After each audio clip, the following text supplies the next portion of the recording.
I remember the day my life changed forever like it was yesterday.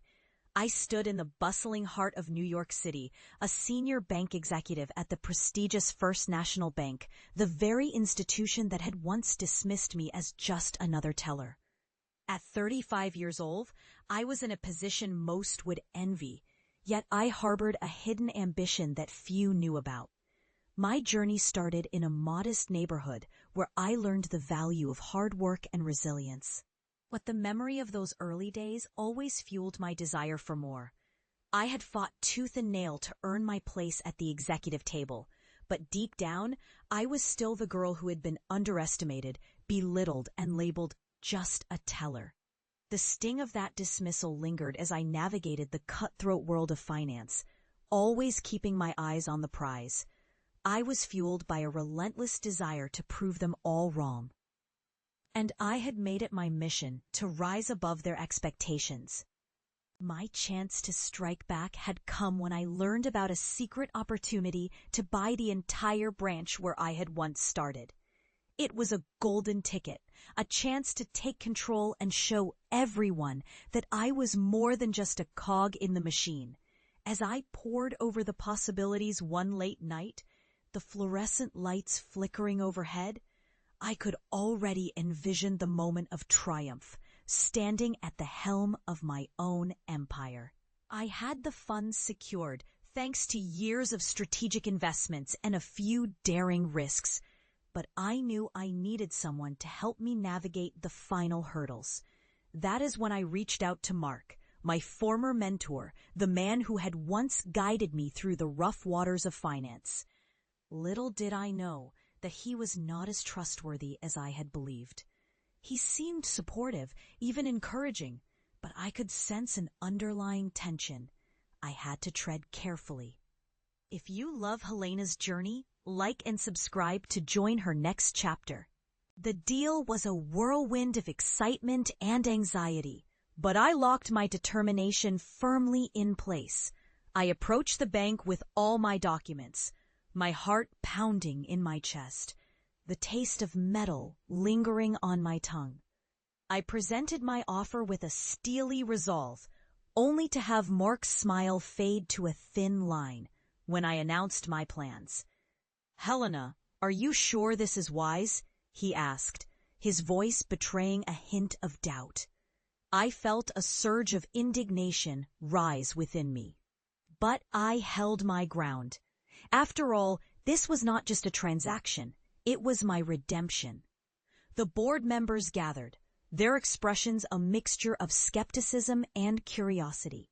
And as I detailed my vision for the branch, I could see their doubt giving way to cautious interest.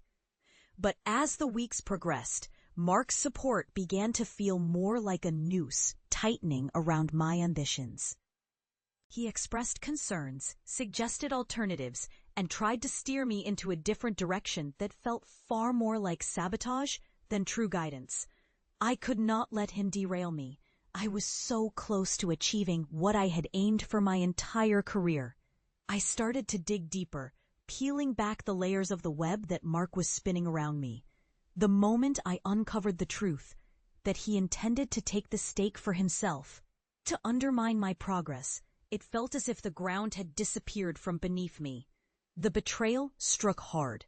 The same mentor who had once hailed my potential was now the architect of my downfall.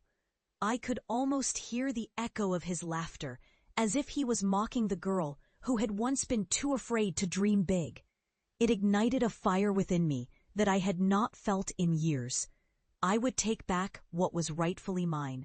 Armed with the knowledge of his deceit, I crafted a counter-strategy that would flip the game entirely. I reached out to other investors, and I unmasked Mark's intentions to the board, revealing his covert efforts to manipulate the situation for his gain.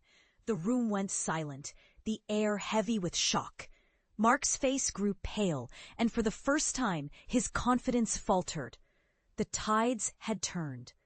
As the board deliberated, I felt a surge of power course through me. This was more than just a professional rivalry. It was a matter of justice. In that moment, I realized that revenge was a dish best served cold, and I had the perfect recipe. With the board members now on my side, I secured the deal, not just to buy the branch, but to transform it completely. A new era was approaching, and I was leading the charge. The day I took the keys to my new empire, I stood in the center of the branch, feeling the weight of my journey lift off my shoulders. The taste of victory was sweeter than any fine wine, and I could finally gaze out at the skyline and see my reflection in its grandeur. I remembered my parents dismissing my ambitions, their faces twisted in disbelief when I told them I wanted more than just a comfortable life. Yet here I was, the girl from the teller's desk, owning the future of this bank. I had turned my family's disbelief into my driving force, and it would fuel me as I moved forward. In my mind's eye, I could see every moment that had led me here. The late nights, the sacrifices, the loneliness. I had forged my path from the ashes of betrayal, and now, as I prepared to build this branch into a beacon of success, I felt invincible. The world would know my name, not as just a senior bank executive, but as Helena Montez, the woman who turned her ambitions into an empire. Justice had been served, and I was the architect of my own destiny. This is only one chapter of my story, and there are many more to unfold. If you want to join me on this journey, like and subscribe. My journey is just getting started, and I cannot wait to share the next chapter with you all.